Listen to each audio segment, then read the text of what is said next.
everybody, welcome to episode 2 now of what we like to call Digital Recess. Sure, it's been used before, but it's new to us. It's your old buddy Trollbeard, your old buddy Trollbeard here, aka the internet's creepy uncle. I'm joined today by Thick Flare, otherwise known as BestintheRealm. Yeah, aka Thick Flare, the H-ya boy. Oh my god. Are you just going to add to the gimmick every week? Oh, that was like the first thing I thought of when I came with Thick Flare. I don't think I've heard that. He's styling, profiling, sees the buffet, starts whiling. It's the H-ya boy, Thick Flare. Whoo! Oh my god. Now it's going to be on the internet forever. Hey, you run the channel here. This can be deleted. No, more than likely I'll promote it. Like, hey, look at me being ridiculed emotionally on the internet. Hey, like me, please. Oh my lord. So, the weekend's been rough. Work's crazy. My truck's fucked up again. I just paid a lot of money and then it wouldn't start 2 days after it was fixed. You're still going through the struggles of being a new father. How's that been for you there, Jake? It's been good. I have a full-time job now, so it's much easier. The parent is a full-time job or actual employment? Actual employment. Yay. Employment's cool. Yes, money is cool. Money is cool. I just wish I had it. Yeah, like right before the show when you said you had too much of it. You clearly misheard, sir. No, that's what you said. I asked why you don't have the new Ace Combat, and you said I have too much money. I had a moment of silence where I'm like, wait, I don't understand. He has too much money. Is he good at saving money and he doesn't want to buy it till it's cheap? No, this can't be it. No. Maybe he has too much money and he knows he'll buy the collectors. No, that can't be it. Yeah, maybe. You know, he just didn't care about getting Ace Combat 5 and didn't pre-order it because they've got a re-release Ace Combat 5 if you'd pre-ordered it for free. I was like, no, I'm fucking poor, and either he misheard or I misspoke. I believe more in my fat tongue and my failure of brain. Ironically, I think it might be the funniest thing you've ever said. I have too much money. Damn, humble brag, motherfucker. Anyways. Yeah. So I guess I had the opposite of a bad weekend. It was actually a pretty good one. Yeah. So the world's a fascinating place. Indeed. I wish it would just pay me more money so I could not live in the slums. Yeah, I'd be okay with that too. So, I think this week, let's start with what we've been playing this week. You can go ahead and start.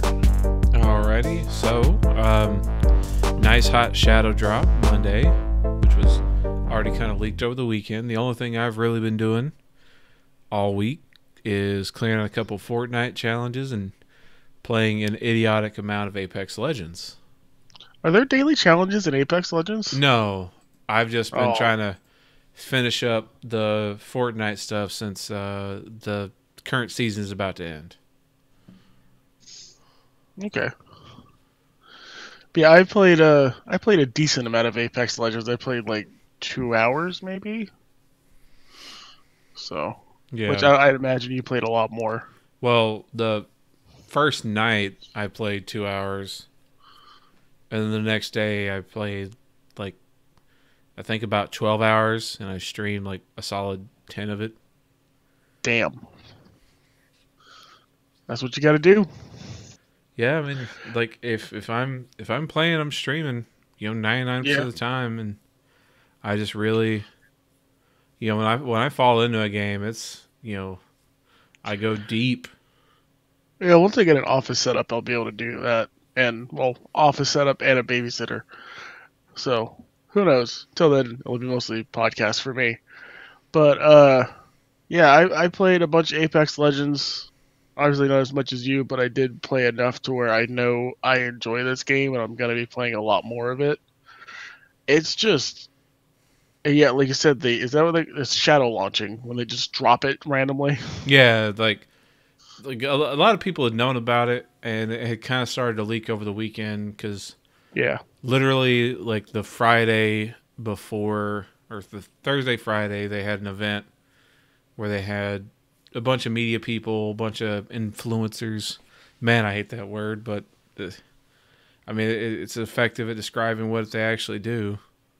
yeah, But yeah, and a lot of those people either just not giving a fuck, or more likely because of their following being allowed to start saying more shit than other people were, right. because that audience could get out there a little bit wider than even say an IGN. Like more people, Absolutely. more That's the people are thing. going to see a ninja tweet than. I think that might be why that term bothers you a little bit, is because it's like a hyper accurate term.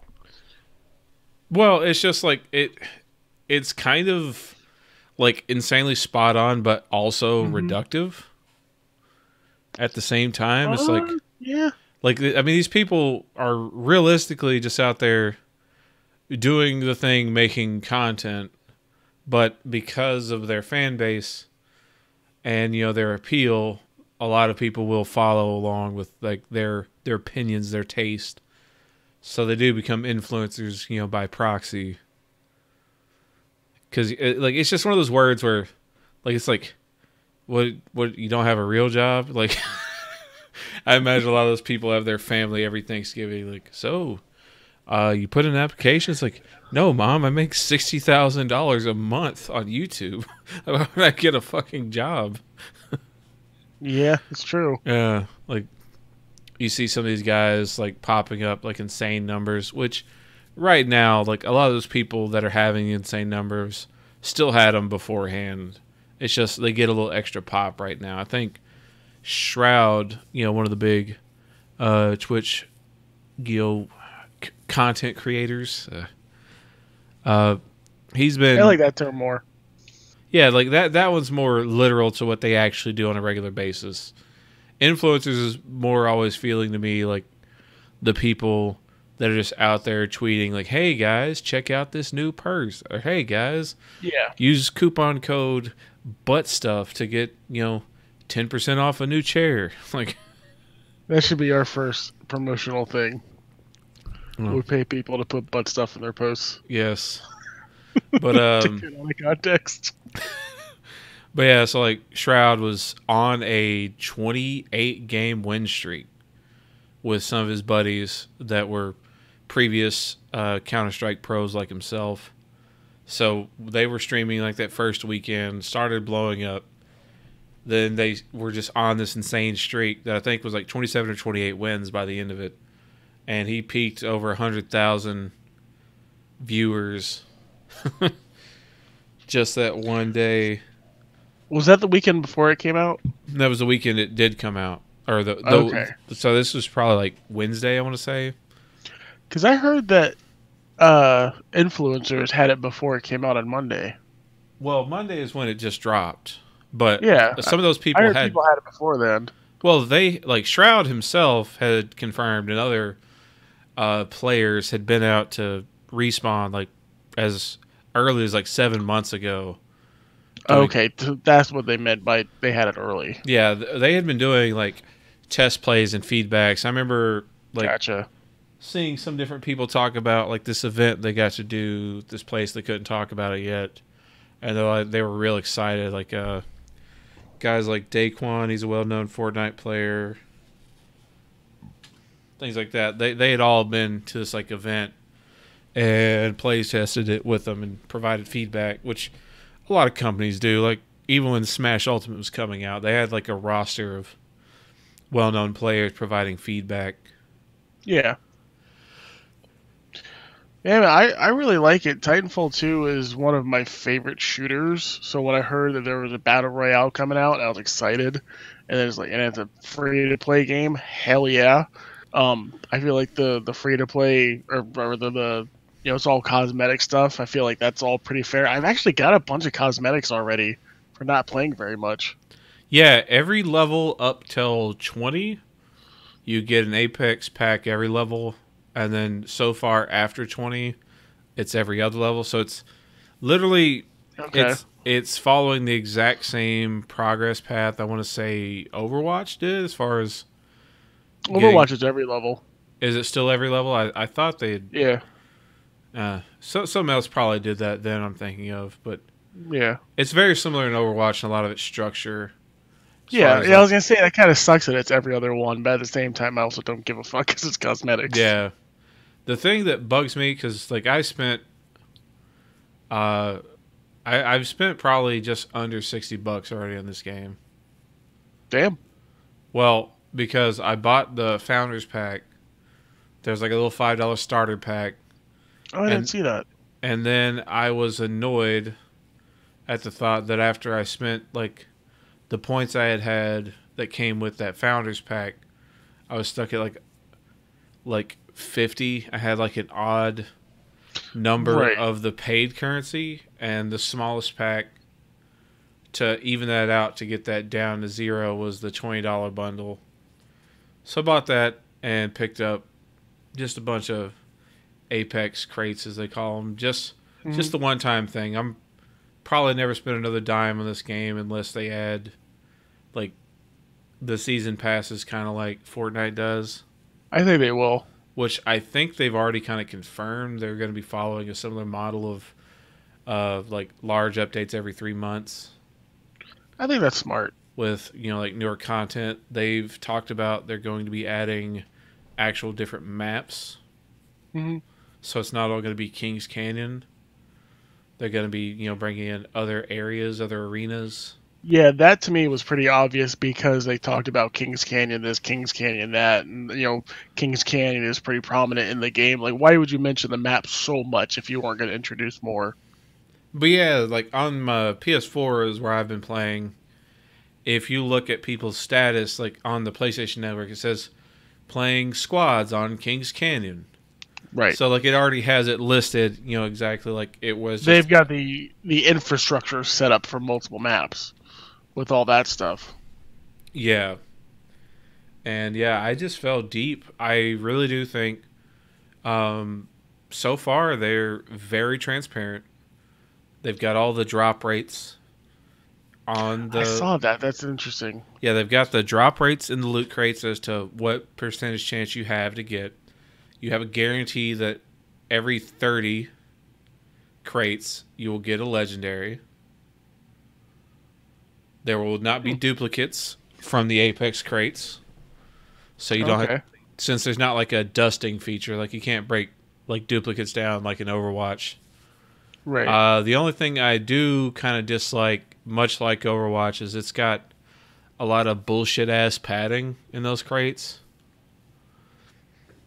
So like as far as like emotes and stuff like that. Yeah, because there's not actually any emotes, which is the thing. It's just like all the guns have a lot of skins, which that's cool. The characters have a lot of skins, that's cool.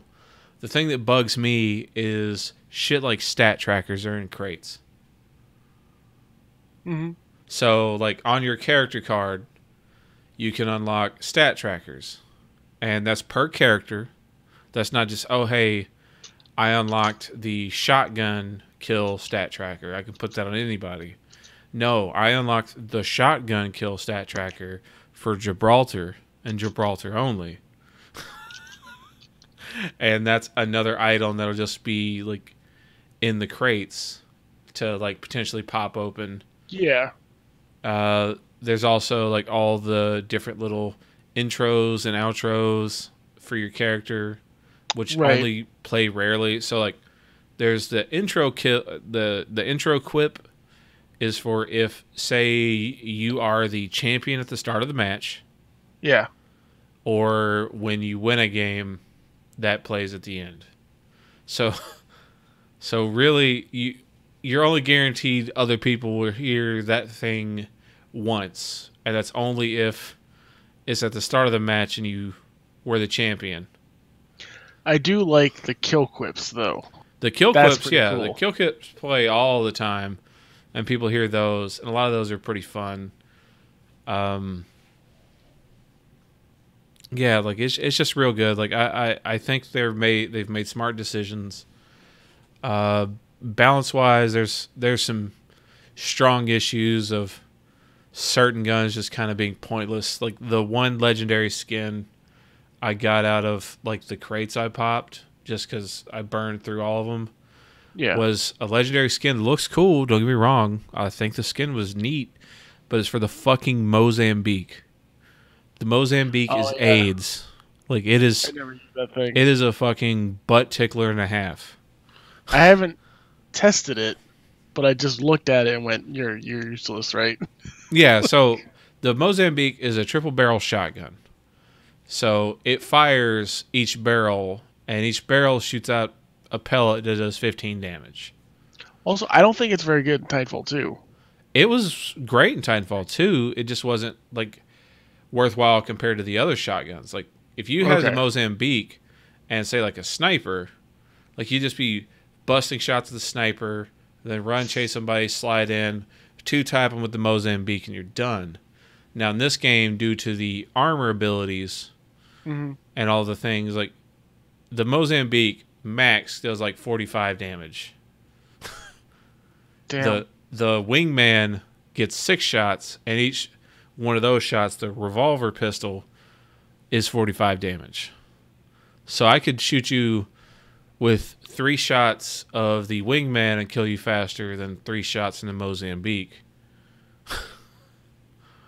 So far, my best weapons are the marksman rifle.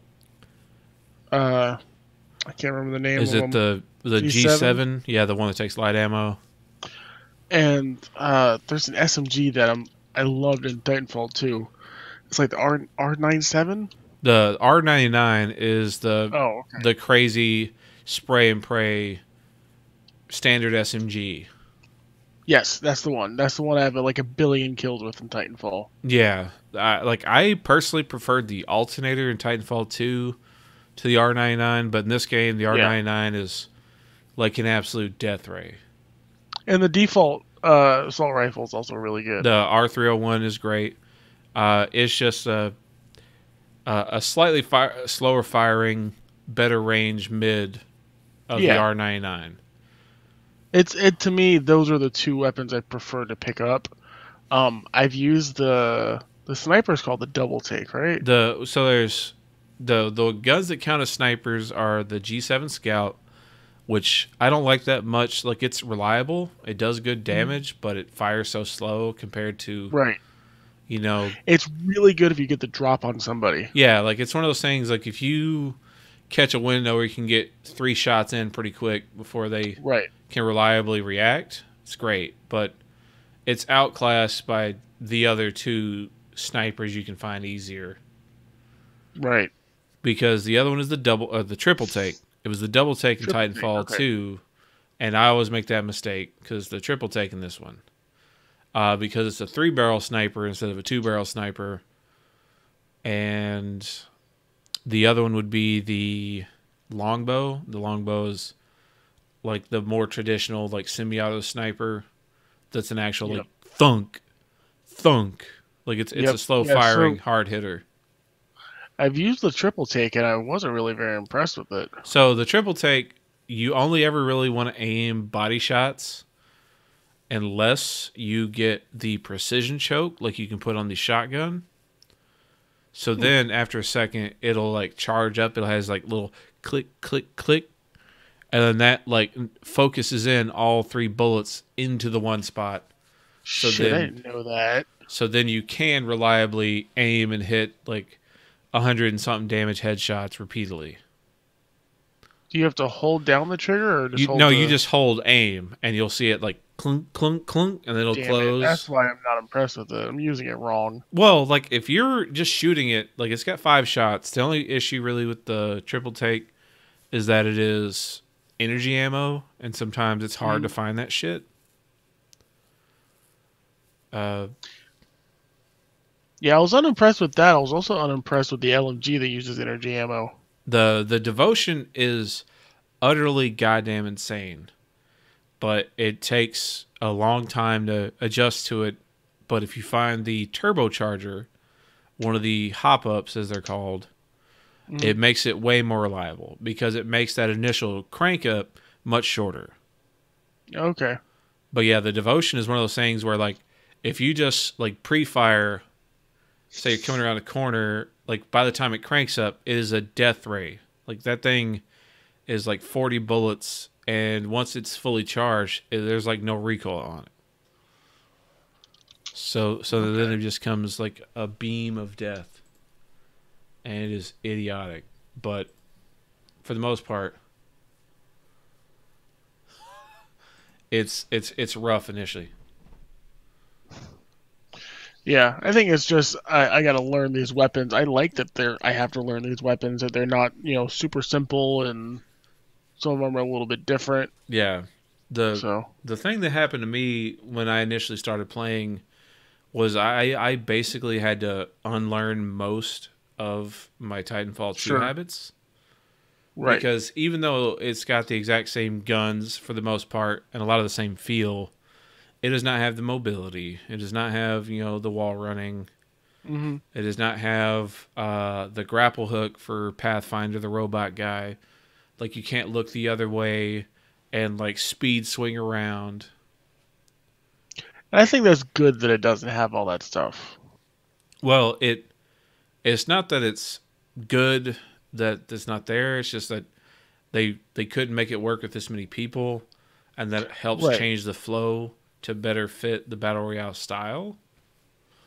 Like it's a benefit, it's plus and minus for the people that likes the more unique aspects of Titanfall, but there's a reason why this game isn't called Titanfall. Right. It's set in that universe, but and we're not pilots. That's the other thing. Those are pilot abilities. We're legends. Yeah, apparently. So basically, we're all just mercenaries coming in for a game show. Yeah. Well, it's not necessarily a game show. It's more like a murder sport. It's Thunderdome from fucking Mad Max. It really is. They're placing bets. There's a TV production. People are watching this shit globally or even system-wide. Who knows how far this is being broadcast. But yeah, I do love that it's got a lot of the TV production in game. You see all the banners of the lead team, the champion team. I love the lead team thing. That is so damn cool. I like that it mentions there's the announcer, and it'll say rounds every time the circle closes. Right. This is what a game that got to learn all the lessons of the other guys and had time to build. Blackout was supposed to be. Well, Blackout was... I know you like Blackout. I didn't. Well, I have my issues with Blackout, so the thing is, I've had Blackout, or Call of Duty Black Ops 4, I should say, since the day it came out. But I've already played more games and have as many wins in a week on Apex Legends as I did in, like, 4 months, 5 months it's been since Call of Duty came out? Because I just cracked, 30 wins tonight. Now, is that because Blackout's harder, or...? Well, one is just I haven't put as many hours into Black Ops. Right. Because every time I jump back into Black Ops, it's, okay, hey, let's play a few games, but it's been weeks since I last touched it. I go in after, big updates to check and see how it's changed. Same way I've been treating Realm Royale is... go in, see if this has gotten any better, and in both those games, they have been drastically improving it. It's just, even now, the body armor situation for level 3 is still kind of busted in Black Ops, where, in this game, the body armor, gives you just shields, essentially. Think of the body armor from Fortnite. You take a shield potion, you get 50 extra health. Mm-hmm. So the different tiers of armor give you that extra 50, 75, 100 HP, and those can be healed by using shield cells. So it's kind of like a weird mix of how the armor currently works in Call of Duty, but it does not do any damage reduction. That's kind of like the issue right now with the Call of Duty armor. Is that the Call of Duty armor is tiers of damage reduction and not necessarily just an extra health bar. Mm-hmm. So there's like weird math being applied. So certain guns are just absolutely fucking pointless to shoot people with armor, whereas other guns are, perfectly fine. In a game like this, game like Fortnite, all guns are going to be equally as effective regardless. The only thing that applies damage reduction is if somebody picks up a helmet. And that's only for headshots. And it's only for a small percentage. It's not literally when Black Ops launched with the Blackout mode, it was like a 50 or 60% damage reduction just overall when you had the level 3 armor. And the level 3 armor was the only way you got headshot protection. Yeah. So it just became this insane, like, bullet sponges. Because the time to kill is pretty long in Apex. But yeah, I wish it was a little faster. I kind of don't. It just really, really, really discourages anything more than mid-range sniping. Yeah. Like, you just do some long-range sniping to bother people, but with the mobility of the characters, the scale of the map, any of the sniping you do is just letting other people know where you're at and increases the chance of you getting ganged up from 2 different directions. Right. The other good thing I love about Apex Legends is being able to pick up your buddy's banner if he dies and respawning him. Yeah. That is amazing. Oddly enough, there's a mode, one of the, I guess what you call limited time mode, but from Fortnite. I forget what it's called in Black Ops, but Blackout has a mode similar to this. Okay. Where it doesn't work where you just have like the timer to go catch the banner off of the dead body. Just if one of your team members survives to the next circle, the whole team respawns. Okay. So it's kind of similar. It's not exactly the same. The respawn system, how it works now, being where anytime you use the beacon, it uses that up for the entire game. And it takes so long to not only call a person in, but it's super obvious to spot when somebody's being dropped in. I think it adds to the watchability of the game. Like, it adds a lot of tension. Yeah, there's been a lot of the situations where, like, I need to address something very serious. Okay. One of my primary characters I use the most, that I love the most playing, is Wraith. And unfortunately, Wraith is a goddamn Naruto running anime weeb. Correct. And that hurts me in my soul to know that they just really tripled and doubled down on the bit to where one of her legendary skins, she's holding a fucking kunai. Oh, jeez. So her melee animations show her, using the little knife. It doesn't do anything to like the actual damage model of her melee. But yeah, she's sitting there like flicking a goddamn little throwing dagger around and stabbing people with it when you have that skin. And then you don't see your character do the anime run. Everyone else sees the anime run. Good Lord. So it wasn't until I was playing as Wraith, and then I was chasing somebody else who was a Wraith, and they threw their fucking arm back, and I was like, oh no, am I doing that? Oh God. Oh God, no. Why must I like this character? Yeah, I haven't played as Wraith yet. I've mostly played as Gibraltar and Bloodhound. Bloodhound is just so much fun to play. Yeah, Bloodhound is one of the better characters. Like, they say he's a recon character, but like he's so good. He's so good at just aggro pushing like crazy. Yeah. And Bloodhound, what he is, for those that don't know, his ultimate, well, his passive, he can see. Their ultimate, so that's something that came out about like the characters about Apex Legends on the website. They have like some brief synopsis and like backstories about the characters. So one, Gibraltar is confirmed to be a homosexual man.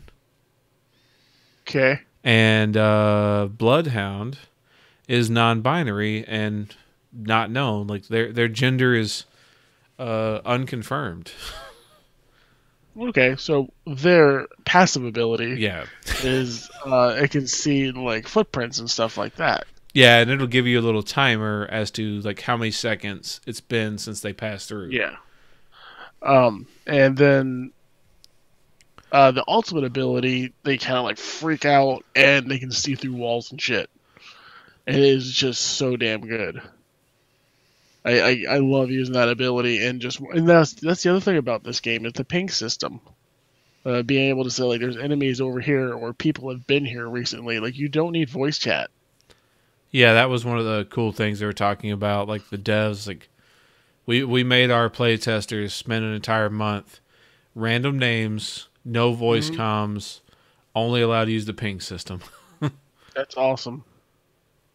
And it works well because also the jumping in system or flying in, the jump you're master attached system. to each other.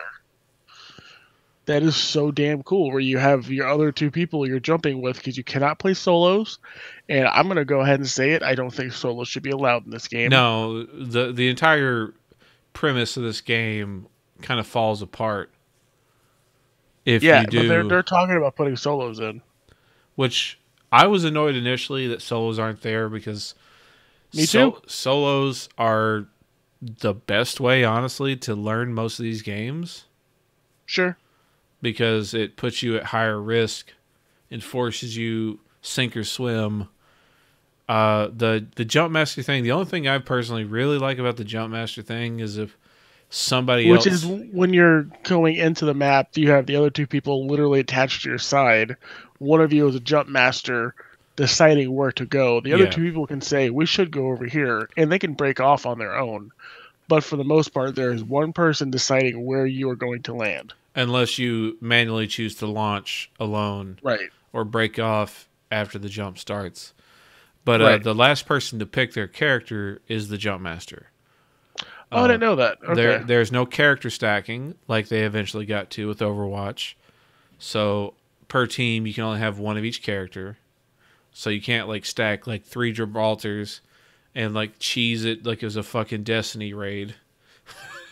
It's like everybody be Bubble Titan. We're going to wait out the wave and then peek out and shoot people.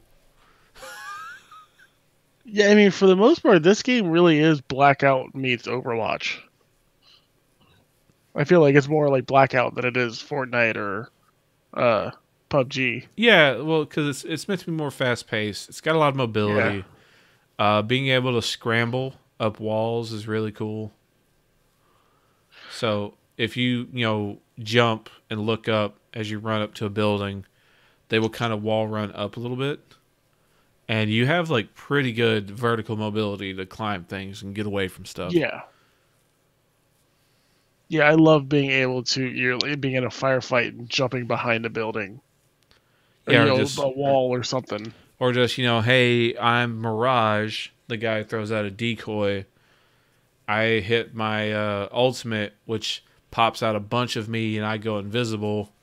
I run, I slide through a building, jump out, turn around, jump on top of that building, and when I come decloaked and can shoot again, I'm above them, and they're still trying to figure out which one is me, and I just tag them 2 times real fast with the wingman, and they're down, and I worry about their buddy and heal up. Yeah. Like, yeah, the skill ceiling right now for making plays on people, of knowing your mobility options, knowing your surrounding. It's kind of the reason why I really love, Wraith, is because I'm a pretty quick mover. I like that option to just be able to run in and annoy people and dip out real fast. Because Wraith has the shift ability from Titanfall 2, which you kind of flip into a different dimension. During the time of Titanfall 2, they confirmed the name of that alternate dimension to be the Upside Down. So they used the name from Stranger Things. Really? That's pretty interesting. One of the skins for Wraith is them in like the weird testing outfit and a shaved head, to where they kind of look like the kid from Stranger Things if they were an adult. Okay. Also, they kind of look like Jack from Mass Effect 2, if without the tattoos. Because in Titanfall 2, the shift pilot was a robot because the technology was dangerous to use on humans. So it's kind of like the idea about Wraith is why she has her passive ability, which is if somebody's aiming at you, you hear your own voice from a different dimension say, hey, somebody's aiming at you. Really? Yeah. That's crazy. So because, It might literally be crazy. Yeah, like because they tested on you to get this technology to work. Like that's the reason why she's such an emo weirdo is like her abilities have actually kind of driven her crazy. Huh. Guys, these characters are really interesting. Like we've only talked about Bloodhound and Wraith. For having, as little context for any of this in the game, like none of this is listed really anywhere other than my own personal knowledge of the kind of continued Titanfall lore from 1 and 2, and from the little bit I've picked up in game and from that website. It's like, yeah, like I would have known Gibraltar was like a gay Samoan man who got adopted by his family after he got rescued from a mudslide when he was on a date with his boyfriend. Like, what? What the hell? What kind of backstory is this? That's cool. A lot of the Samoan, like Polynesian cultures there, like that's the whole thing with like The Rock.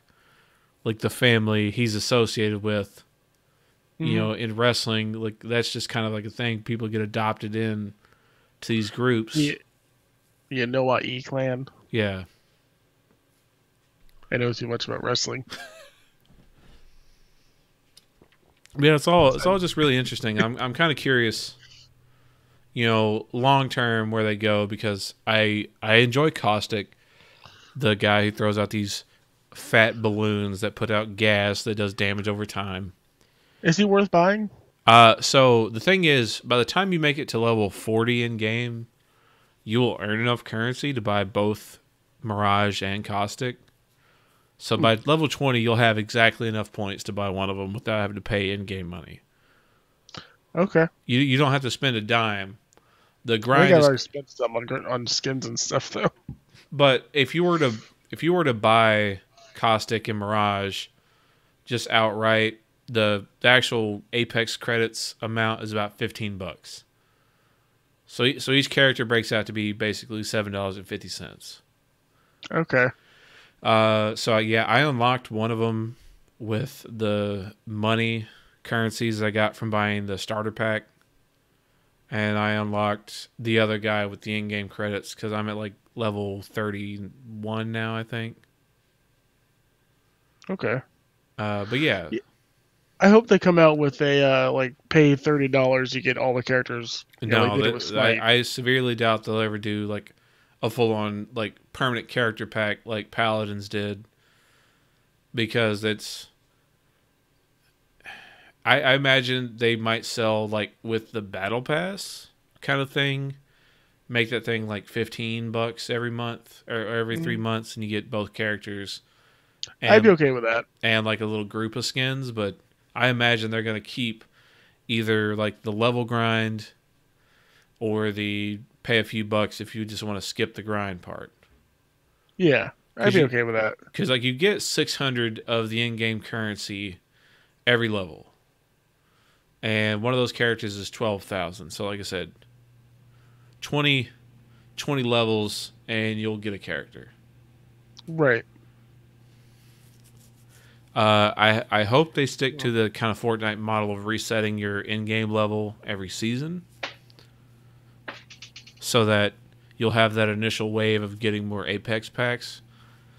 Every time a new season starts, to check out some of the new cosmetics, some of the other stuff they've added. I do like that if you do get crafting materials out of an Apex pack, you can eventually save that up to build the skin you want. Right. Or the finisher you want, because I kind of really want to spend the credits I've got from the in-game materials on the finisher for Wraith, where she opens up a portal and just throws them in and closes the portal. Oh shit, Yeah, like that's pretty awesome. like some of the finishers are real cool. Like the default finisher for Mirage is like he straight up kind of like moonwalks and like spin kicks him. uh, There's a lot of fun stuff in this game, and we're only like a week out. yeah, like And this is making me think. Go ahead. I was gonna say this is probably like the healthiest like performance launch of anything in a long time because they had I think in total maybe 4 hours of downtime since this game launched Monday, and they've had they already broke like the 10 million players mark the other day. I would imagine it helps that they probably had the infrastructure there from Titanfall 2. Because they confirmed like they had been working on this thing since like they finished Titanfall 2. They were playtesting ideas for this, and they really started on the battle royale mode after like PUBG popped. So you got to think of like when PUBG first started kind of becoming a thing. They've been working on the infrastructure of this thing since then. Yeah, and just seeing features from other battle royales, like, oh yeah, we'll take that. But yeah, the crazy thing with the ping system, I just want to mention is like, this isn't the first game to do something like that. This is the first game to actually use it so intelligently. Yeah, it's definitely a thing in Battlefield. Because like the kind of like the granularity of pinging in this game is oddly enough in the save the world mode of Fortnite. It's just not an automated smart system where like you just look and it contextually will respond to every little thing you do. So like you see a scope and it's a level 3. You ping it, your character will say level 3 scope here, mid range. That's the other nice thing. It'll show up in the kill feed exactly what it was. Like there's so many quality of life features in this game. It's just crazy.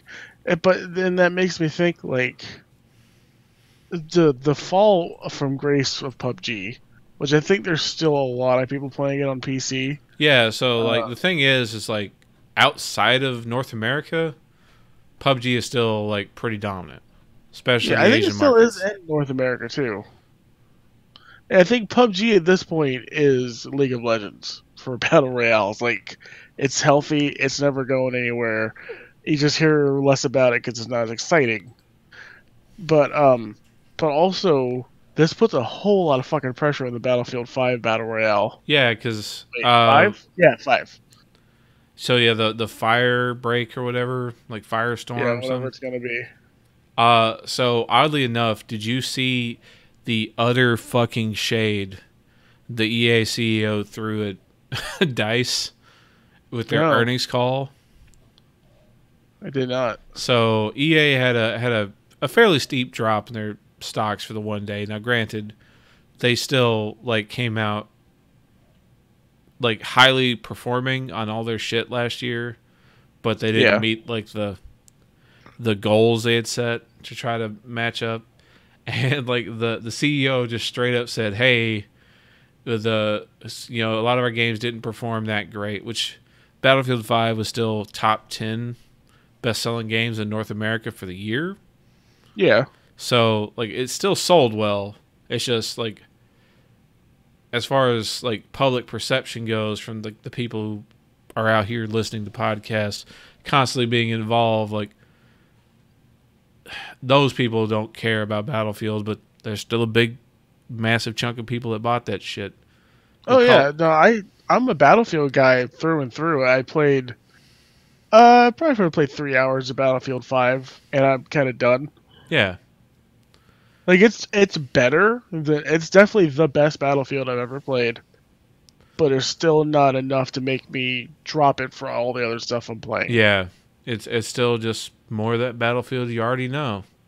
Yeah, and actually on that note, I want to mention real quick, I also have been playing Battlefront 2, Star Wars. Good game. It's just it's okay, or like it's what am I trying to say? It is slightly better than Battlefield 1. It looks impressive. It plays well. You can tell there used to be something else here because like the currency and stuff. Yeah. It's just fucking weird. Like there's nowhere to spend a lot of the currency. But yeah, I got that extremely cheap for like $2 or $3 on Xbox Yeah. Market, which is sad. That's a fall from grace. Fucking Battlefront series. Well, I mean, to be fair, like the old Battlefront games were neat. They were never that great. They were always. I think they were good at the time. They were above average at the time. It's just they happen to be Star Wars. Yeah. And like. Well, just like the Old Republic, the MMO is probably a bit above average, but it's good because it's Star Wars. Yeah, like the only reason I played it. The fan base it's being carried by its fandom. Absolutely. And not necessarily the outstanding quality of the game. Yeah, absolutely. But yeah, in the case of the thing I was saying about the EA CEO calling out Battlefield 5 is like a lot of our games didn't perform as well, and they specifically called out that the Battle Royale was delayed for Battlefield 5 to focus on single-player campaign. Really? Yeah, like that's the thing. They just straight up said, hey, we didn't make as much money in this game because they spent their time making a campaign instead of the Battle Royale we know would make money. I haven't even played the single-player campaign. I went straight to multiplayer. Yeah, that's the thing is Call of Duty, Black Ops 4, no campaign. It was like number 1 or 2 for the year. Best-selling North American video games. Yeah. Not having a campaign made absolutely no fucking difference. I think it's perfectly fine for us to have games like Call of Duty, Battlefield, Titanfall. Titanfall is a fucking exception because Titanfall 2's campaign was incredible. But I think it's perfectly okay to have games who just deliver in a big way in multiplayer, the way Call of Duty and Battlefield do, and not have a single player. I think it's perfectly fine. Take those resources from single player and make something incredible in multiplayer, like Blackout. That's totally fine. You don't need a single player mode.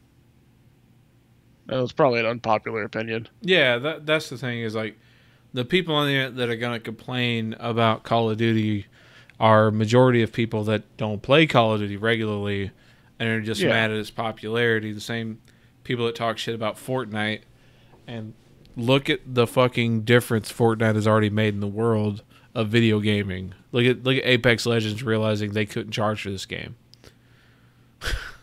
Look at crossplay. Yeah. Look at the fucking giant dick Epic swung into the face of everybody to get crossplay started. Yeah, no shit. I mean, Apex. Now Microsoft is going to be doing it with the Switch and everything. So that GDC conference that they plan on making, we should talk about that.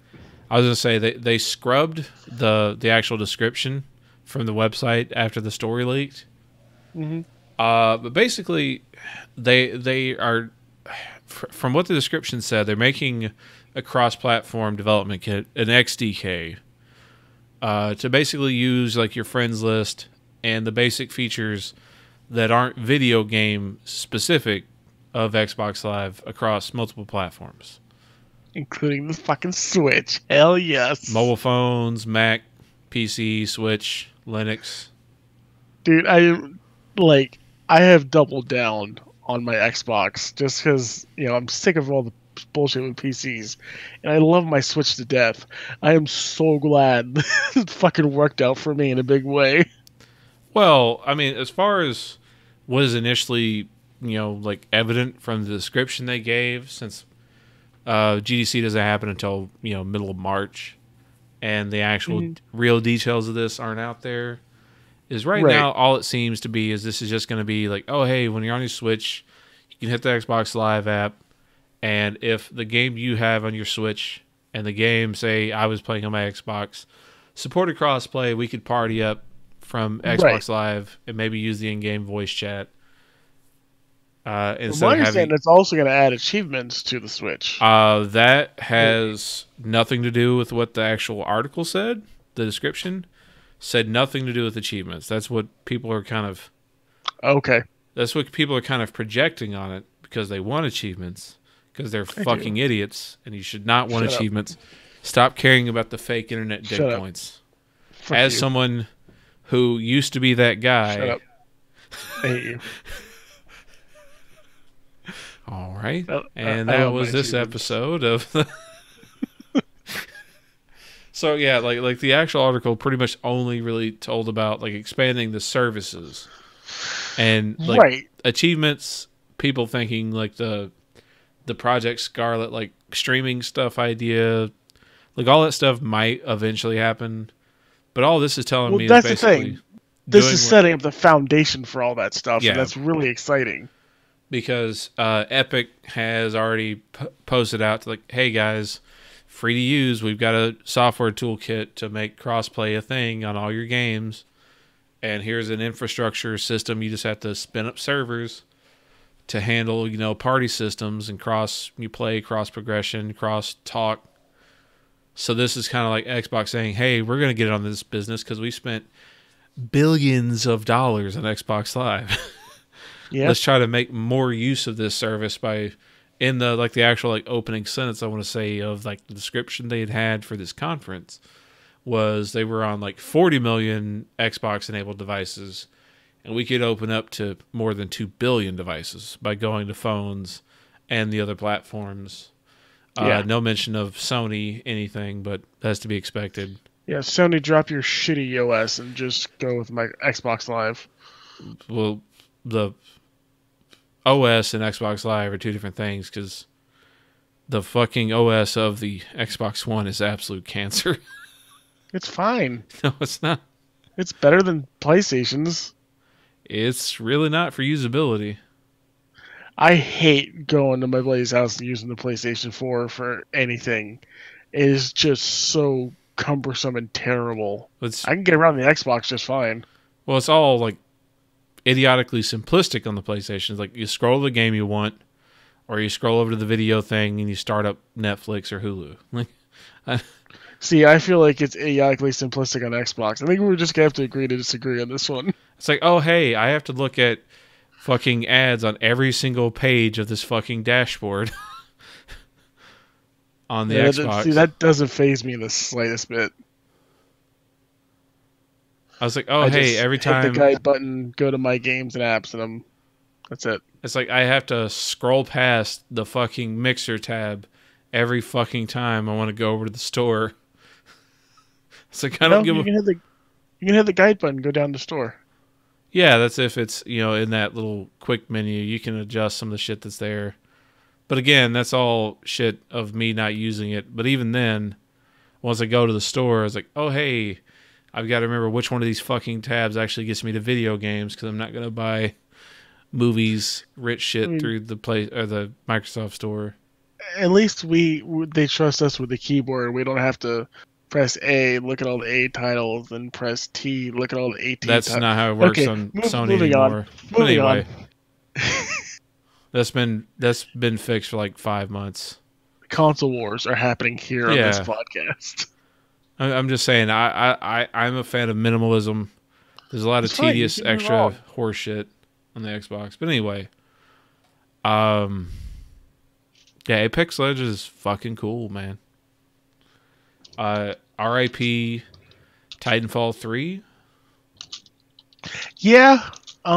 So they confirmed Titanfall 3 isn't being made currently, but Vince Zampella has said that they have something Titanfall related to be revealed later this year, which is they also confirmed it's not the VR thing they were working on. So they've got Apex Legends, which dropped, which you imagine is going to be a predominant amount of the Titanfall team. Jedi Knight, Star Wars Jedi Fallen Order, whatever. That was a whole different team created to make that game. And how many other more people could they have at fucking Respawn to be, working on a VR project, and then also whatever this Titanfall thing Vince is talking about for later this year? It's like I didn't think Respawn had scaled up this large, this fast, to cover this many projects. Yeah, but I will love to see what Titanfall ends up going to, because man, I love Titanfall 2. The campaign was really cool with Titanfall 2, but it would not affect me anyway if they doubled down on the multiplayer again and don't do a campaign again. But that would hurt a lot of people's feelings. I think they're the ones who kind of have to do a campaign now. Like, they kind of put themselves in a corner. I mean, financially, like, that's not supported anywhere. Yeah.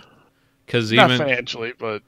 Because even then, with Titanfall 2, them making this really cool campaign, they still sold, since that game released, 2-3 years ago now? They sold like less than 6 million copies of that game, and that game has regularly been on sale for under $8 on multiple platforms for over a year, and they still can't. It's $4 right now. It was $4.50 on Xbox Live. Yeah. I don't know. It's kind of sad. But it's also, a good game. There has been like some scuttlebutt that I've seen from multiple places, and I've heard a couple people talk about the terrible release date Titanfall 2 had. Right. Was Respawn's idea. And not EA fucking them. We're going to hear it both ways forever. Well, the source of one of these rumors was someone literally at the top of Respawn. Yeah. Saying it to somebody personally, but hey, either way, this also seems to be Respawn now deep dicking Anthem, because Anthem had a real bad showing. Yeah. And they just launched a well received free to play battle royale game from a respected studio. A week? Yeah, but both these things are EA. Like, yeah, it's so fucking weird they're doing that. Yeah, they're like, hey, let's put out a game that costs no money on every platform. So, Battlefield is EA too, right? Battlefield is EA. Yeah, and Battlefield and Titanfall shipped very close to each other. So it went Titanfall, Call of Duty, Battlefield 1. So Call of Duty won that one. That was literally a week apart between those. So within 14 days' time, those 3 games all came out that year. And I only bought one of those, and that was Titanfall 2. Yeah. And RIP Titanfall 2. Titanfall 3, hopefully will have a better launch. Well, again, the real trick, I want to say, like, even if Titanfall 2, or the next Titanfall game, if the next Titanfall game is kind of similar to what Titanfall 2 was, I still think is going to have a hard time, because like the skill ceiling of that game, like how immediately you can drop into the wrong lobby and just get destroyed on levels like you're never going to get destroyed in Call of Duty. Yeah. It's like, oh, this guy literally was going 80 miles an hour, flew past me and shotgunned me in the mouth before he ever touched the ground. Well, damn, we have spent almost an hour on Apex Legends. Yeah, well, it's the biggest thing that's happened in gaming, and in months, it feels like. Yeah. The other thing I want to mention is I have started playing Ark again. And you kind of showed a little distaste for Ark before we started. What's up with that? Well, it's tedious survival game bullshit. It's just like, hey, it's the best. Okay, hey, go collect this thing. Wait like 2 days of your actual life for this egg to hatch, and then accidentally get that thing killed when a dickhead on your server shows up and shoots all your stuff while you're offline. Well, luckily our server's private, so that part won't happen. But the rest of it, yes, you're correct. Yeah, like I said, the young guy I play a lot of the shooters with on the PlayStation, like his PSN name is Bob. Like he and his brother were like super deep into Ark, and they occasionally fall back in, and like the horse Yeah, shit of those guys, like hearing the insanity of time wasted in that game they have, and then they come back, it's like, yeah, and then like I got pregnant with an alien baby, and I'm just waiting to give birth to that. I was like, what? Wait, what the fuck? What the fuck? yeah, I got back into it because well, you'll be happy to hear my dad and my brothers, who were way more into Destiny than I ever was, have spent more time on Destiny than I ever have between Destiny 1 and 2. They started playing Ark, which apparently they just play games you don't like. But Yeah, they're like, hey, we want a lifestyle. We want to only commit to one thing long that's term. kind of what they do. Yeah, But yeah, my dad running a server, so we do have privacy, so we don't not be bothered by a bunch of idiots. And it's nice, I'm building a big wooden house. They've got a house up out on the beach. They got a bunch of dinosaurs. I haven't got dinosaurs yet. To me, Ark is just, I have fun building. I have fun going and get materials. We turned on multiply materials by 3. So when you go get materials, you get so much more. The process is much faster. Because other than that, yeah, it is very tedious. It's still pretty tedious. But yeah, I love the building system in that game, and I love building stuff. So it's kind of perfect for me. And yeah, I'll have a little farm and a greenhouse and stuff, and I'm sure they'll have every dinosaur and who knows what. But it's been a long time since I've played Ark. Last time I played was with some of my buddies, and I was working at the time, working a lot, and they just did everything in like 2 or 3 days because none of them were working. So I started playing the game. They're like, "Oh, we're done." Okay, you guys built the house, yeah. Oh, you guys got all the dinos. Okay, damn. I guess I'm done. So I didn't really get to play it before. So now I'm actually getting to play the game. And like even still, my brother offers me. He's like, "Oh, you have a stone axe. Here's a steel one." Like, no, I'm going to play the game. Take that steel out of here. yeah.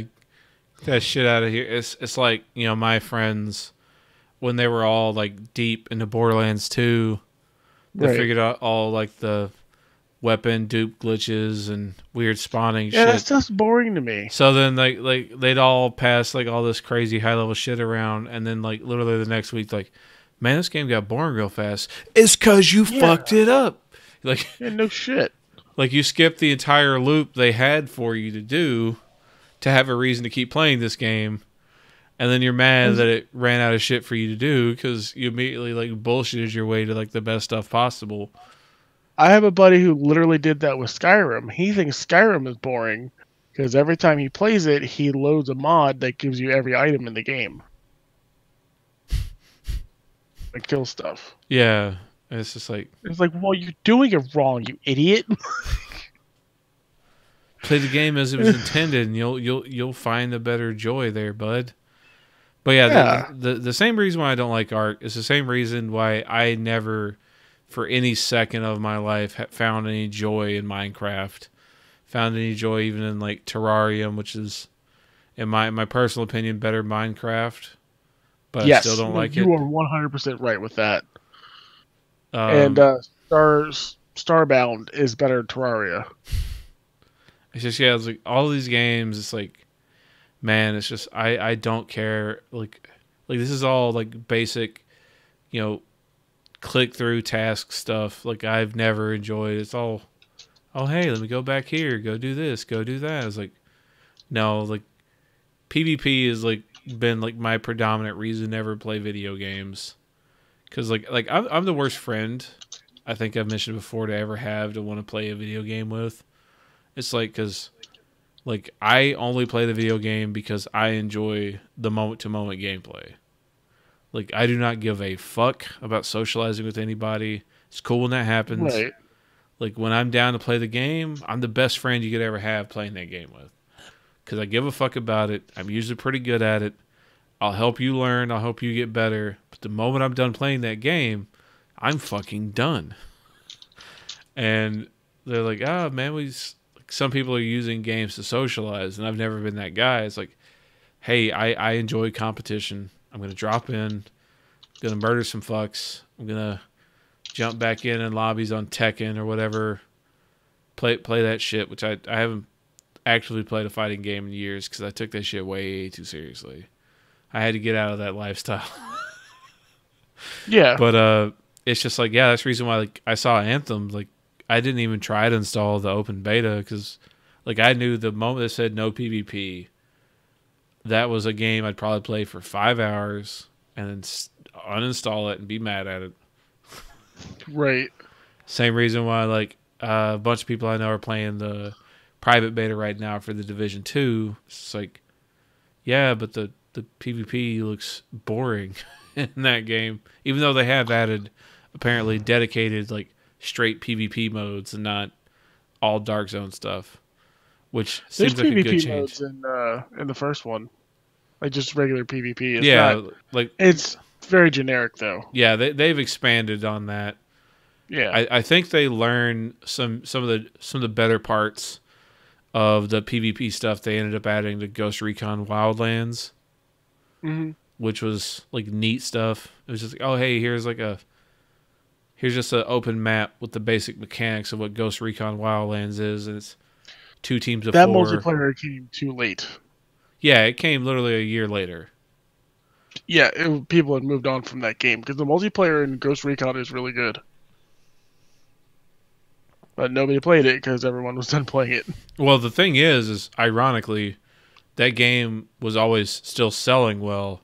So more people were coming in, but probably the people you had that played that game were done with it, even though like the audience size of Ghost Recon was always expanding. Yeah. Well, we've talked a lot about video games this episode. You want to talk about anything else before we move on? The only thing I want to mention is I'm curious to see what the ramp up is going to be for the end of the season of Fortnite. It's only got a couple more days. The world has been thawing back out.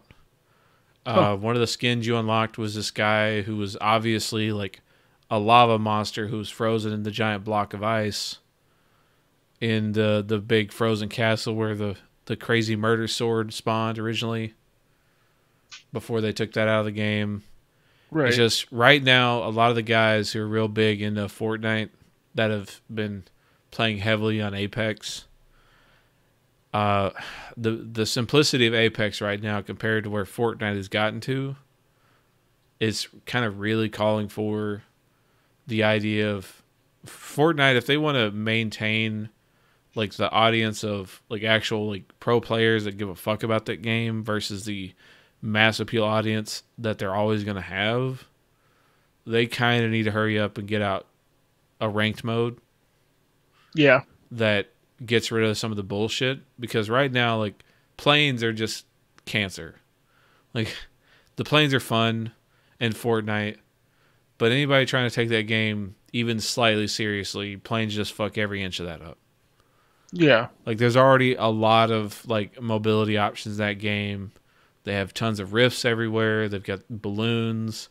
They've got the glider redeploy stuff. Like there's so many options that planes just really screw that up. And the planes being so hard to kill, they fly through buildings and just knock shit down. like they just fuck everything up. Oh, that one guy just stayed in the plane the whole game. So I'm kind of curious to see if with Season 8 what they change, because that's been a big problem for months now, or at least a month and a half, 2 months, ever since they added the planes. Right. For any of the like the larger community stuff. Crackdown 2 looks interesting. We were going to talk, or Crackdown 3, I should say. Oh yeah, I just wanted to mention that I'm going to be playing that because I have Game Pass, but it's already getting kind of panned. Yeah, well, I mean, again, it's like one of the best things about old Michael Huber from Easy Ally is the idea of swimming in sevens. Yeah, I hope it's just good. Like I Was anybody expecting it to be incredible? Well, the thing is, like, the initial reveals of, like, the cloud computing tech being really cool Sure. were, like, fascinating to watch at the time they revealed that stuff. But so far, from what I've seen from impressions of the multiplayer mode, the PvP mode that is the only place where that shit happens now, Hmm. is, like, none of the buildings, like, seem to have, like, a lot of weight to them. They all just kind of fall over at the same rate. Right. So then it doesn't even look super satisfying to be knocking all that shit down. It just seems like something that happens and Yeah. then you just wasted your time and then you don't get any of that cool stuff in the single player. We really need Battlefield Bad Company style destruction again. Yeah, that's the thing of, like, people say, yeah, Bad Company had a cool story. I was like, no, Bad Company had a terrible story, but it was just fun. Like Right. it had a right tone for what it was trying to do. And I will always prefer the granular, not that visually impressive destruction of Bad Company to any of the Levolution stuff they've done with the other Battlefield games, because Dude, 1000% agree with you. because that's kind of like the major appeal of a game like Rainbow Six Siege. Like, just that Yeah. small, like, oh hey, I've got this grenade launcher, I'm going to poke a hole here and shoot a guy in there who's hiding because he doesn't know I'm about to blow open this little spot, and create it. It makes the individual moment to moment game more dynamic than just having one big event that looks cool. Dude, that moment in Bad Company when you're in a building and you know it's getting shot, but you gotta hold out just a little longer and you start hearing that like the building's starting to creak. Shit's awesome. Yeah. But it is so weird, like we're so far away from those games and nothing does that, right?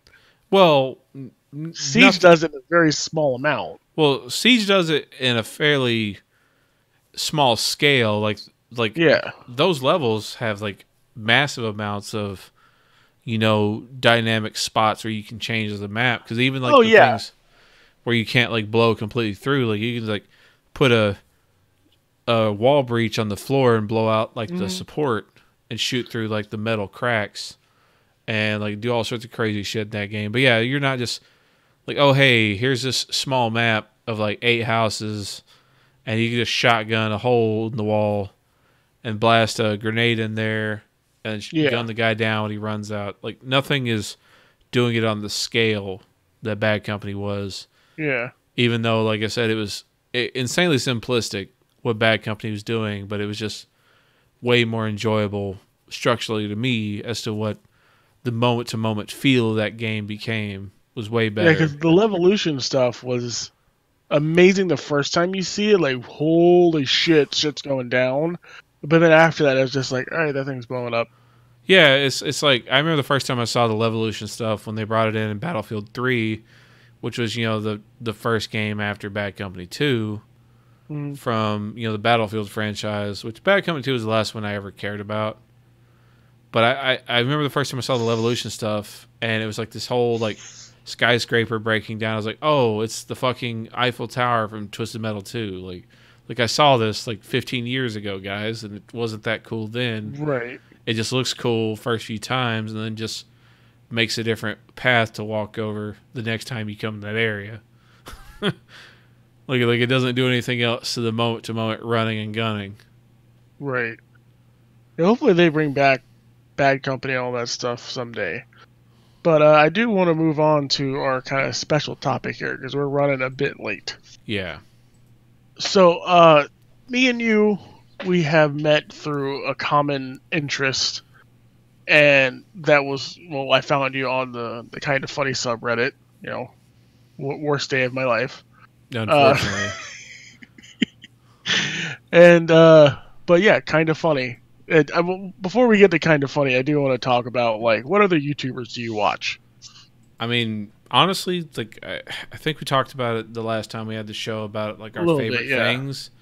Is, like, I don't really watch YouTube that much. Like, most of my personal use of YouTube is going out and finding specific things I'm looking for, and not, oh hey, like, yeah, I occasionally check out a donkey video every now and then, And Gotcha.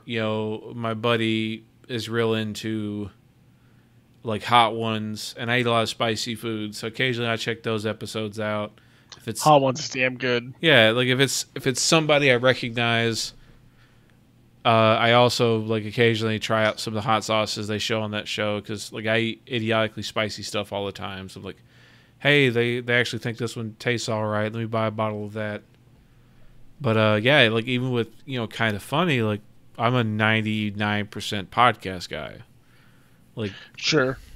I've watched almost nothing of their stuff except for like the big live events, the the watch along reactions to like press conferences, and occasionally I'll check out their party modes, but for the most part, Yeah, like, I'm very utilitarian with my needs on YouTube. that's pretty much what I do as well, and that's why I wanted to shout out a couple of channels. If you're interested in wrestling at all, Being the Elite, actually, even if you're not that interested in wrestling, I would actually recommend you check it out as well, Troll, just because of their sense of humor. Being the Elite are these two guys, Matt and Nick Jackson, the Young Bucks.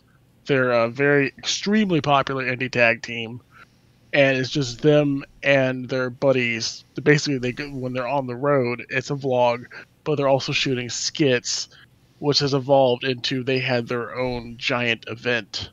And one of the guys that's on the show all the time is Cody Rhodes, son of a plumber, son of oh my God, Dusty Rhodes, and it's just hilarity ensues. Like the bits are absolutely ridiculous.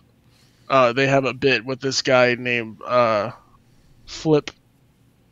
No, fuck, what is his name? Flip Gordon. Just all kinds of bits about book him, like book Flip. Everyone book Flip. Oh yeah, like get him work. Just dumb shit. Yeah. And the whole thing, and there's a narrative thread through their vlog. Like it's just a fantastic YouTube channel. Let me see here. Casey Neistat, I used to watch a lot, not so much now, but he's fantastic vlogs.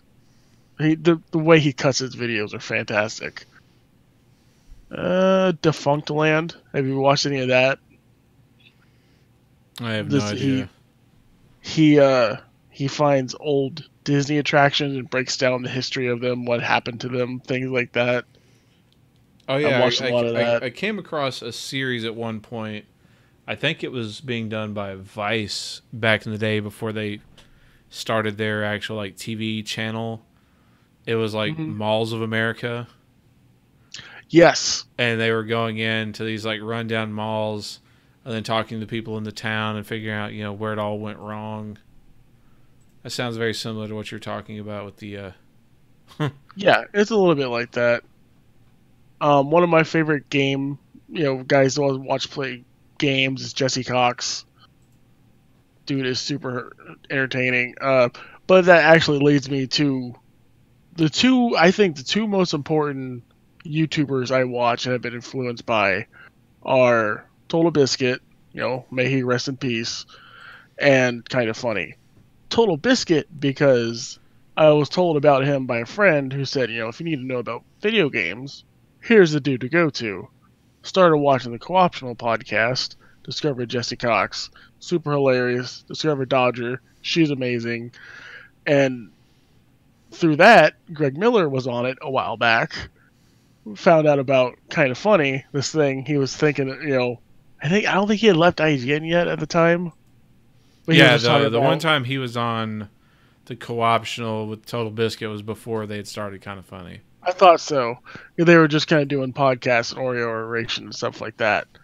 And at the time, like I was really getting into video podcasts like Co-optional. I was like, I'll go watch their stuff. And then from there, I found Rooster Teeth, which is another one of my favorite YouTube, really the podcasts. They started doing shorts again, which the short they posted today or yesterday is hilarious. But yeah, their podcast is, I think Rooster Teeth podcast is my number one favorite. And then I found Achievement Hunter and the Off Topic podcast, which is fucking awesome. And then on the total opposite end of the spectrum, I watch Joe Rogan, all the time. that's pretty much it for podcasts. And I just started listening to Tell 'em Steve Dave, the guys that are Yeah, buddies with Kevin Smith and Q from Impractical Jokers. Their podcast is really good. yeah. The other guys from Comic Book Men. May Yeah, that show rest in peace. Brian Johnson. It's Brian Johnson, Walt Flanagan, and then they kind of have a rotating, kind of like we do. People aren't available and whatnot. Q from Impractical Jokers and Steve Dave, who's just kind of a legend in the Executiverse. But that podcast is really fucking good. And they said the other day, they're like, see, this is why we should have cameras in here. And I was just like, fucking yes, please do. I don't know why I like watching podcasts a lot. Yeah, there are podcasts that like the visuals are very important. Yeah, It's like, you know, some of the better bits of like Joe Rogan, like those get clipped out, and like I always love like the guys who do like the little animations to some of the better bits. Yeah. Like there's a bunch of stuff from Joey Diaz animated. Oh man, yeah. Or Theo Vaughn. Theo Vaughn has a very good podcast. Theo Vaughn's on a lot of good podcasts. He has his own. He's on the King of the Sting. Whoever is like producing podcasts for comedians now, because they got the King of the Sting, the Kid and the Fighter, Theo Vaughn's podcast, Whiskey Ginger, Andrew Santino, I think his name is. Bert Kreischer does that out of his house. Yeah. But there's a bunch of comedians that have like, they must have like an office building where they have all their sets and shit. Well, so like Bill Burr, Al Madrigal, and a few other guys, they started a podcast network called All Things Comedy. Yes, that's another one of my favorite channels. That does like a lot of the background stuff to help a lot of other comedians get their stuff out there. Right. They're starting to produce actual like comedy specials. Well, and on All Things Comedy, have you watched Something's Burning with Bert Kreischer? No. That show's fantastic. He had a guy on there, I can't think of his name in the moment, but he was joking about having a travel show and calling it something. I can't remember what they decided. Well, he was joking about, like, oh, this would be a funny name. And they ended up making that show. Yeah. Well, because that was the thing I thought it was primarily Bert had done Burr. for like 10 years was do shit on Travel Channel. Like, right. Yeah, he was a host on like multiple shows over the years on Travel Channel. I gotta go back and watch those shows. But yeah, like that was the thing for me. Like podcasts, it was weird how I came across like the kind of funny guys, because like I have always been that guy. Like my interest in like gaming media was always, again, much like my YouTube stuff, very utilitarian. Like I always focus in on the shit that interests me. And like Games Daily. I'd rather go. Well, no, I listen to like all the podcasts essentially from Kind of Funny. Right, but as far as utilitarian goes, like that's a very useful podcast. Yeah, it does a lot of good stuff there, which is kind of why like I need to get off my ass and actually do something with, you know, the thought I had about running through. Really like, wish you would. Like gaming news stuff, because it would be more just like immediately just like, hey, here's a really good summary of everything with a little bit of like an old curmudgeon's take on it. It's like I absolutely respect Jim Sterling. You know, but he's a bit of a crazy person, but yeah. Well, like his gimmick, his wrestling gimmick shtick, gets in the way a lot of times of his message. Right. Because he's very, you know, pro-consumer protection, all that fun stuff. But there's a point in time where he kind of fucking beats that dead horse a few too many times. And then it starts to come off to the people that aren't as informed as the base material to be kind of like crazy man rhetoric. And then that kind of just fucking taints the whole message to begin with. So that's... like I just need to get around to doing that. But like with the Kind of Funny guys, like I was predominantly just all like comedy and like history podcasts. Yeah. Because for years I used to listen to XM Radio, Opie and Anthony. They were like the other guys that were the closest possible to what Howard Stern ever reached. Yeah, and I listened to Jim and Sam. Yeah, so like I was always a big guy into them over the years. Like I started listening to them in 2004 when I first got my truck. That's when I got an XM radio. That was, I think, also about the same year they started on XM. So it kind of I never listened to it. I've gone back and like checked out stuff. I'm a fan of Anthony Cumia. Opie just seems like a fucking asshole. Well, that's the thing. Like those guys did that shit for 20 years. Yeah. And the brilliance of what Opie did, like he's the circus master. He's the guy like right. He's the guy, you know, passing the ball. He's not the one scoring the points. So a lot of times, yeah, like don't get me wrong, like some of his personal behavior over the years and reactions to other people, yeah, don't get me wrong. He has his, well, not even that. I've watched a bunch of his stuff, even recent stuff. He just doesn't seem like he wants to be there. Yeah, like he doesn't want to be entertaining. He just like I can't be bothered to be funny. Like he was always the guy who escalated the super uncomfortable moments and made like some of their best stuff.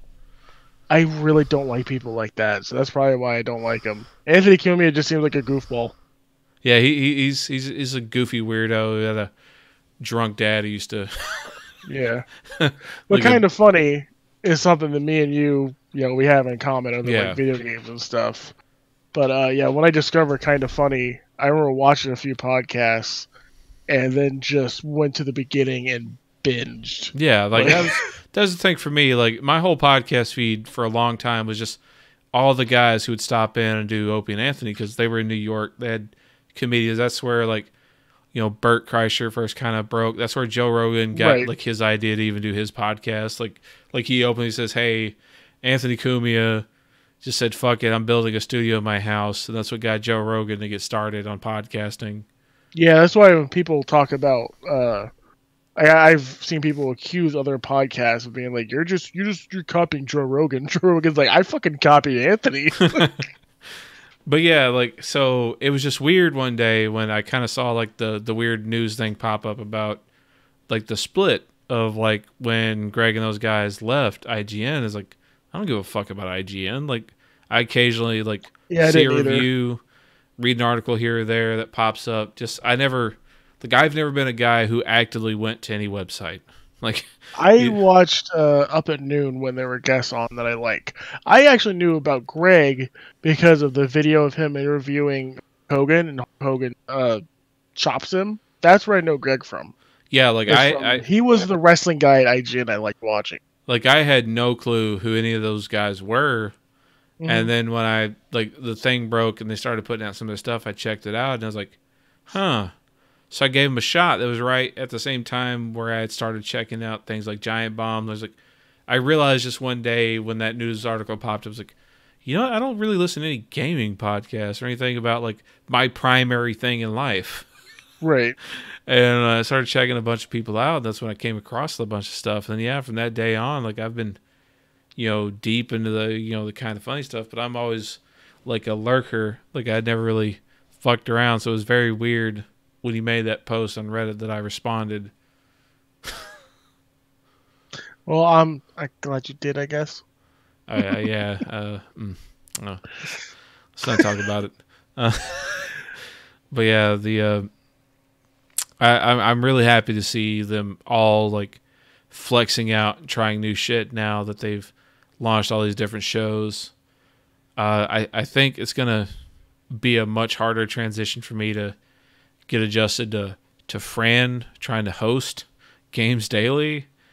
Dude, I love Fran so much. Like watching him on oh my god, the fucking IGN Destiny podcast, Fireteam Chat, and when he announced he was leaving, I think I saw it on Kind of Funny first.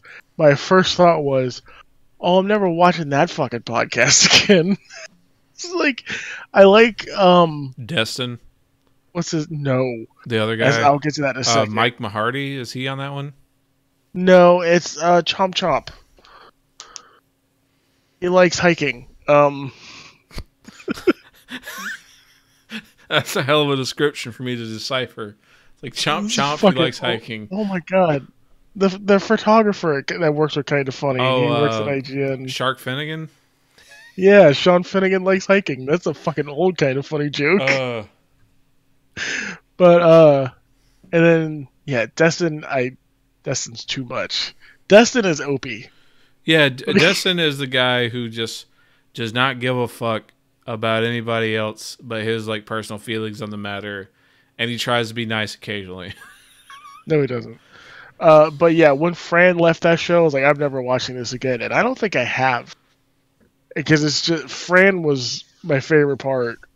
I actually sought out other shows Fran was on, and now he's like kind of funny. So I was like, oh fuck, Yeah, everything's just coming to this one thing. yeah, it's just been real fun, like seeing him like try to learn the whole rigmarole and stumbling over Yeah, his dick repeatedly. But he Carbon Truck on tries. Fire, man. That's all they do there. He tries. He's very upbeat, very positive, Yeah.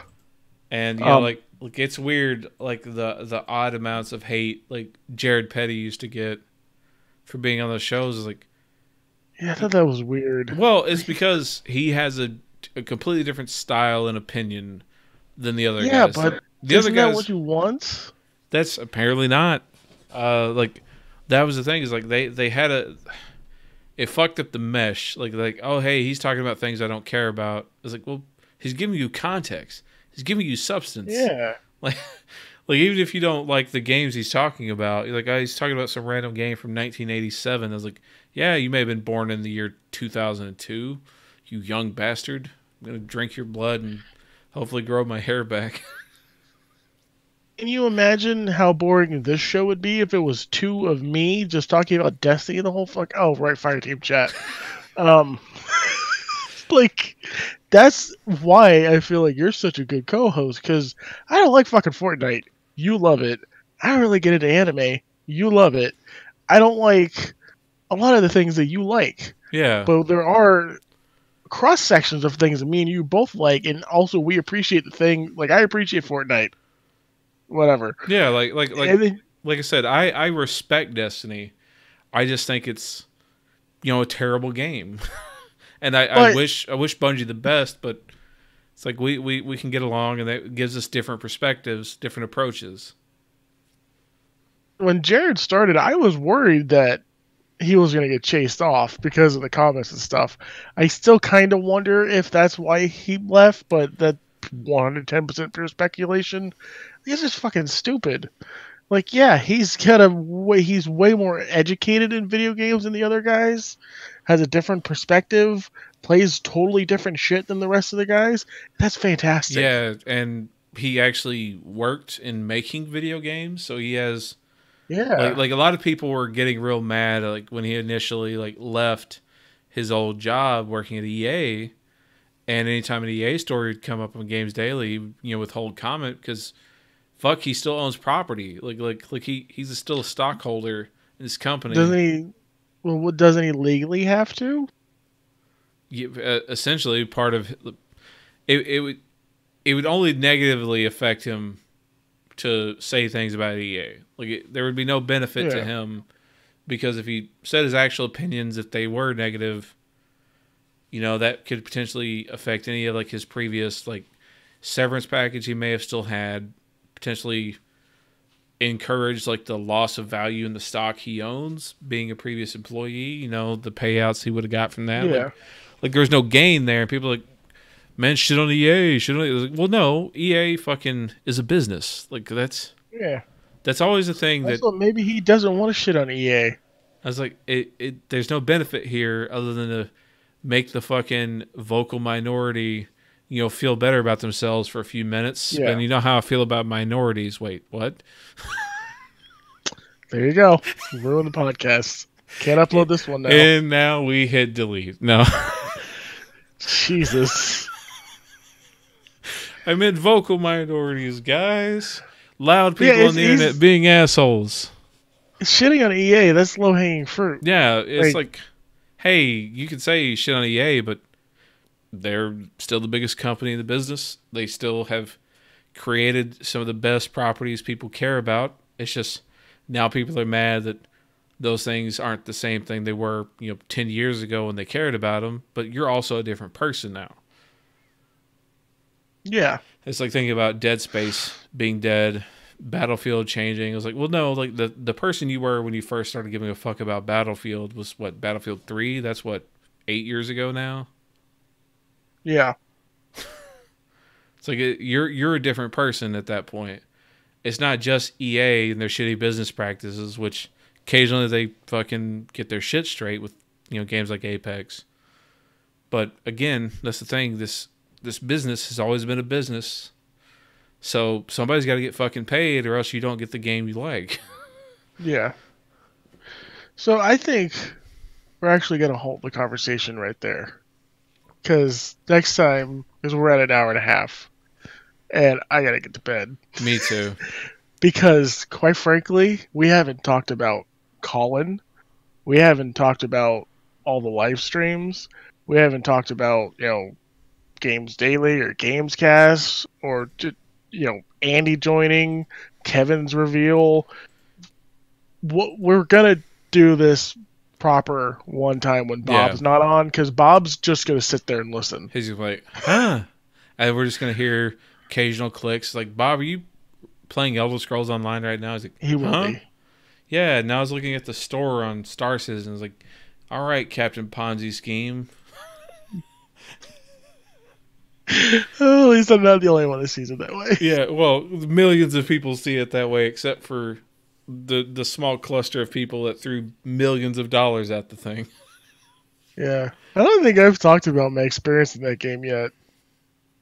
The game was alright. Yeah, like it's okay, but it's just like they kickstarted literally like $200-something million, and then they got investment for millions of dollars.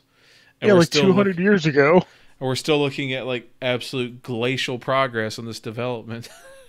Yeah. Like they occasionally show you something shiny and new. It's like, oh, neat.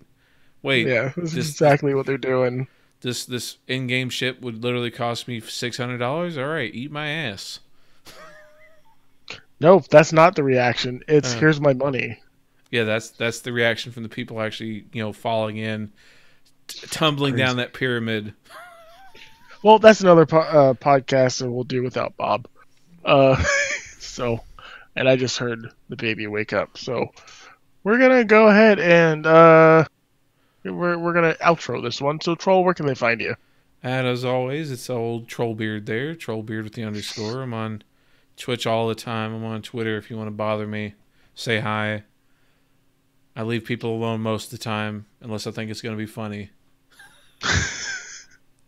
Okay. And you can find me on Twitch at BestintheRealm, YouTube's BestintheRealm, Mixer, BestintheRealm, everything. Oh, goodness. Oh. Everything is BestintheRealm, except for Facebook. It's BestintheRealm Gaming. But you can find all this stuff, and you can find my content, Trollbeard's content, Bob's content, the Lark Brothers. You can find all that stuff on fewtruevillains.com. That's FEWTRUEVIL.com. Thank you so much for listening, guys. I gotta take care of it, baby. All right, everybody, have a good one.